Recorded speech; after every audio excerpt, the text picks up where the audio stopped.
We now want to bring in CBS News senior political editor Steve Chaggaris, who is in Washington and joins us now. And Steve, well, to quote our colleague Major Garrett, we did see a Twitter squall today, and it seems perhaps to feed into the feud with Bill Clinton, something of an aftermath. It does return us to discussions of an electoral college and, by extension, greater questions of delegitimizing a victory. What do you make of everything we've seen and read from the president-elect today?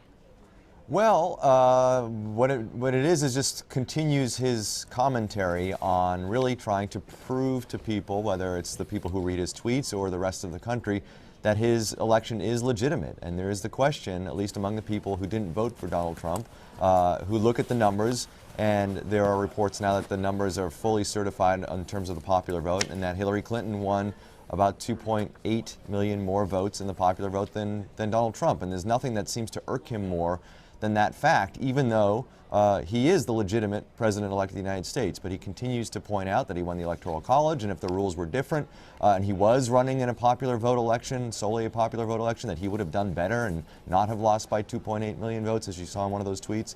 So really, it's just him sort of emphasizing that his election is legitimate despite what his critics say. But isn't it also just an example of how thin the skin of the president-elect is? Well, you said that. But I mean, I think that's what we see in his tweets a lot. It's not just about this, but it's about any time people criticize him, publicly especially, and really call him out for not being what he thinks he is, which is a successful businessman, a successful now politician. Anytime anybody criticizes him or calls him out, he gets out on there on Twitter and then calls them out. And that's what you're seeing really in the back and forth between him and Bill Clinton in these tweets. Bill Clinton called him out, basically said the election was because of Russian hacking and the FBI, and Donald Trump says, no, I won this election, I won it legitimately, and by the way, your wife was a poor candidate. And so you see him lash out or tweet or whatever you want to call it anytime somebody goes after him. But this is really But this isn't somebody going after him. I mean, if this is a response, as you pointed out, to David Wasserman of the Cook Political Report, simply enumerating the final vote tallies. Right. That's something else altogether. It is, but again, it shows that maybe there's an insecurity there, or maybe he's just trying to continue to push a storyline in his mind that is a positive storyline, which is I won, regardless of what anybody else says. I won, and so did. you can, right, and you can look at it two ways. If you look at it from the point of view of his supporters, he's being positive. If you look at it from the point of his detractors, he's a baby. So it really is in the eye of the beholder, right? Yeah, this all comes again, as I mentioned, the FBI unsealing the search warrant to look at those emails of Hillary Clinton's found on Huma Abedin's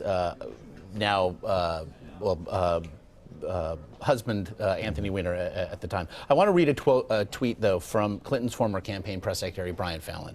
And I quote, "The unsealed findings regarding Huma's emails reveals Comey's, reference to Jim Comey, director of the FBI, intrusion on the election was as utterly unjustified as we suspected at the time."